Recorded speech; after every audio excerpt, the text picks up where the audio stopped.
Bonjour, bienvenue à la formation Content Marketing. Je suis Rostan Ahmed Dombissi, Web Marketing Officer chez DeliaShare. Nous allons voir dans cette leçon du contenu marketing. Alors, tout de suite sans tarder, je vous présente le sommaire. Comme sommaire, on a une introduction, naturellement, les types de contenu marketing, les éléments de base d'un bon contenu marketing, les différents types de réseaux sociaux, comment rédiger un post, comment animer votre audience, établir votre stratégie de contenu et enfin un calendrier éditorial. Sans plus tarder, nous allons introduire notre leçon. Dans le marketing de contenu ou encore le content marketing, est une stratégie marketing qui repose sur la création et la diffusion de contenu de valeur sur nos pages sociales, bien sûr, utile et informatif afin de communiquer avec son audience et développer sa visibilité. Le marketing de contenu a pour but d'attirer des visiteurs sur son site web et, et pas forcément seulement les sites web, certaines peuvent travailler sans site web, donc par conséquent même sur leur page sociale, donc sur les sites web et les transformer en consommateurs grâce à une stratégie éditoriale qui est bien préparée et bien ficelée dès l'avance, en avance. Un message ciblé et de valeur, ainsi qu'à des techniques de narration. Il permet d'augmenter sa visibilité auprès de l'audience sur les moteurs de recherche et les réseaux sociaux. Il se distingue de la publicité traditionnelle considérée comme trop intrusive par le consommateur. La création d'un contenu intéressant permet alors d'attirer l'attention de prospects qualifiés, d'influence le comportement d'éventuels consommateurs afin de connaître sa marque et son entreprise. Donc voilà ce qu'on a dit au niveau de notre introduction. Nous allons tout de suite, sans tarder, passer au type de contenu marketing. Donc, on va parler des types de contenu marketing. On a les articles de blog, des images, des vidéos, des podcasts, les visuels infographiques, les livres e-books, les e-books, des études de cas, des interviews, webinars, communiqué de presse. Donc, sur Internet, le contenu est roi. Ça, c'est une phrase de Bill Gates. Donc, exemple d'une stratégie de content marketing pour notre entreprise d'élevage de poulets. C'est un exemple pour mieux étayer le contenu marketing. Donc, l'on pourrait proposer, hormis des campagnes traditionnelles, des astuces qui viennent à former nos prospects et clients, à informer, à former voilà, nos prospects et clients sur le monde avicole, afin de les prouver que l'on maîtrise notre activité. On peut rédiger et poster des articles comme comment nettoyer un poulailler, comment faire des vaccins à des poulets, etc. Donc, il est vraiment question ici que parfois nos posts, le contenu de nos posts sur nos pages sociales vise à informer nos potentiels clients, leur montrer notre savoir-faire, les capacités, les qualités qu'on a, les former, leur donner un savoir-faire qui montre en même temps en retour notre expertise dans le domaine. Donc, ils peuvent recevoir ce savoir-faire-là, mais décider tout de même de venir vers nous parce que ils voient en ce que nous leur avons donné une maîtrise. Donc, ce type d'article plus, permet d'être plus rassurant auprès de nos consommateurs qui recherchent une confiance dans le produit qu'ils achètent. Ainsi, l'on domine notre marché face à notre concurrence. Cela par un contenu différent des campagnes classiques. Donc voilà, le contenu n'est pas toujours directement des publicités intrusives et tout. Parfois, il faut donner aux autres, les former, les informer et leur donner un savoir-faire qui leur sera bénéfique à titre personnel. Donc, nous allons donc passer aux éléments de base d'un bon contenu marketing. Donc, nous allons parler de quelques éléments principaux. La couleur. Le choix des couleurs est primordial en fonction du business à mettre en place. Le tableau suivant, on a un tableau à la suite qui va nous renseigne sur la signification de quelques couleurs. Donc, les couleurs, tout ce qu'on utilise est parlant. Par conséquent, il faut faire très attention à ce qu'on utilise vraiment. tant les couleurs, les formes que les choix qu'on fait dans nos publications. Donc, le nom commercial, par exemple, le choix d'un nom commercial est indispensable pour l'activité qu'on veut mener. On veut mener, donc, qu'on a à mettre sur place. Il doit refléter ce qui, celle-ci à la première écoute, doit vraiment transmettre un message sur notre activité directement. Le logo, c'est l'identité visuelle d'une entreprise ou marque. Le choix du logo ainsi que la charte graphique doit être soigneusement pensée car c'est grâce à celui-ci qu'on identifie la marque au travers de tous les supports et plateformes.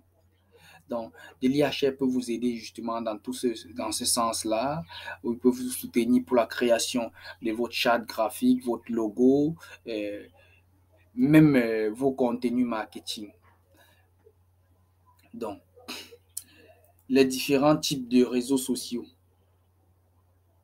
Donc, il existe deux grandes catégories de réseaux sociaux, à savoir les réseaux sociaux liés au divertissement. Dans cette catégorie-là, nous groupons Facebook, Instagram, TikTok, Snapchat et bien d'autres encore, donc Visite et autres. Donc, les réseaux sociaux liés aux professionnels.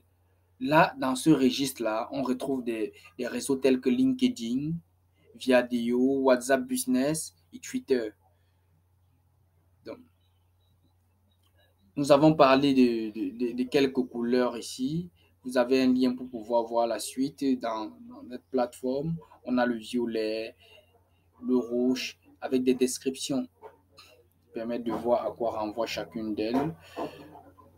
Il faut étudier bien les couleurs avant de les utiliser. Ça, c'est très important.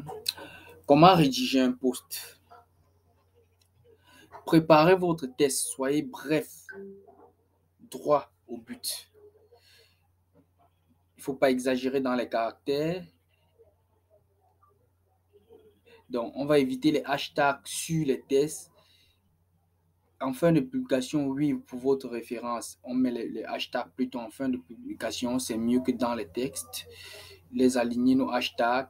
Les hashtags qui doivent être porteurs, qui doivent être des bullshit, qui vraiment transmettent quelque chose qui a trait directement et étroitement à notre activité et ce qu'on met en avant. Utiliser les emojis. L'utilisation des emojis dans une publication Facebook augmente le nombre de commentaires et de partages. Donc, il suscite plus d'interaction aux gens. Les gens voient les émotions, ils voient les émotions et ça pousse à réagir parfois. Donc 33% en moyenne. Quant aux mentions j'aime, elles augmentent de 57% généralement. Miser sur des visuels ou des vidéos. Une image ou une vidéo saisissante peut faire la différence entre un internaute qui prend le temps de lire votre publication. Donc, il faut l'admettre, de nos jours, les gens sont un peu très paresseux pour aller dans la lecture, pour lire les longs messages, les longs textes. Alors, de beaux visuels avec, en quelques mots, les informations qu'on a à transmettre ou une petite vidéo aura plus d'interaction qu'un long texte. Donc, même s'il y a un texte accompagnateur d'un visuel ou d'une vidéo, on peut suivre la vidéo et laisser le texte pour certains. Donc, il faut vraiment miser sur les visuels et les vidéos. N'oubliez jamais votre appel à l'action. Donc, toujours penser au call to action. Dites aux gens ce qu'ils doivent faire exactement. Cliquez ici, appelez-moi, remplissez le formulaire, retrouvez-moi sur WhatsApp, laissez-nous vos contacts. Donc, en faisant un post, il faut toujours prévoir des call to action qui permettent aux personnes de réagir directement sans chercher à copier. Des choses qui permettent, en cliquant en un clic, ils puissent directement faire ce qu'il a à faire sans trop faire d'efforts. C'est très important. Vos publications doivent susciter de l'émotion auprès de vos lecteurs, auditeurs ou spectateurs. Vraiment susciter de l'émotion et l'envie de réagir. Donc,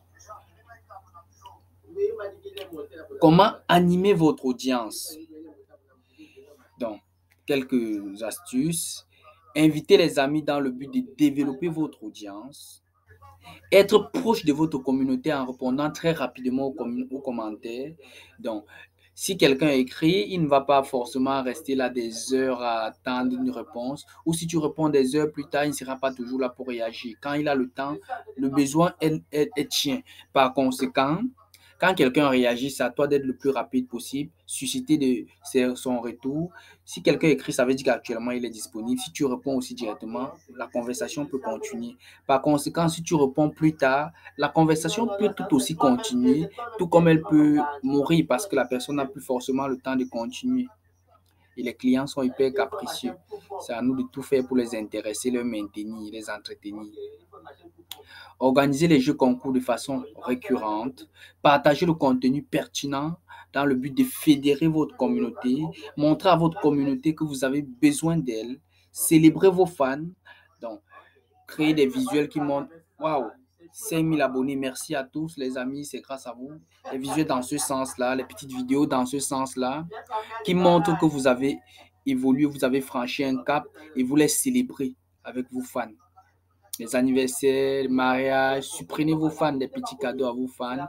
Peut-être mettre un fan en avant par rapport à dans un post. S'appuyer sur une ligne éditoriale web. Donc, offrez des récompenses en échange de j'aime, de partage. Ça permet ainsi d'augmenter votre flux de diffusion et de partage. Faites plus de vidéos et partagez votre quotidien si possible. Faites des directs.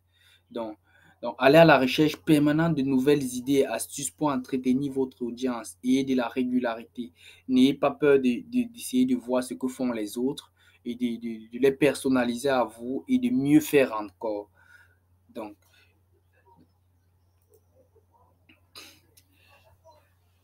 établir votre stratégie de contenu.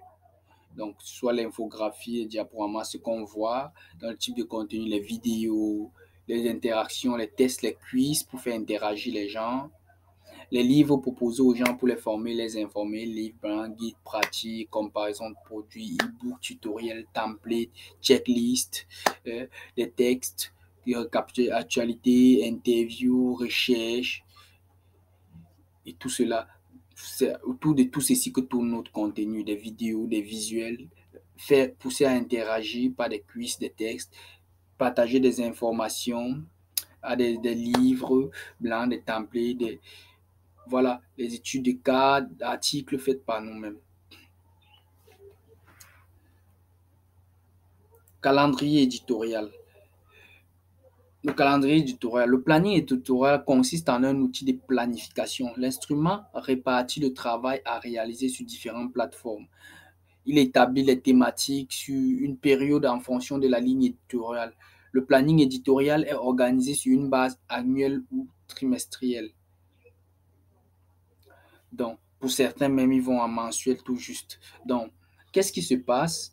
Il est vraiment question ici d'avoir un tableau récapitulatif les thèmes qui seront débattus au fil des mois, les posts par jour qu'il y aura, que tout soit regroupé, déjà planifié à l'avance. Ça facilite notre travail dans le temps, de telle sorte que il n'y a plus que les publications qui peuvent elles-mêmes bien tout aussi être planifiées si tout est calé à l'avance. Donc, comment concevoir un calendrier éditorial en quelques étapes? Pour ce faire, vous n'avez qu'à suivre les étapes suivantes. Définissez votre cible à l'avance.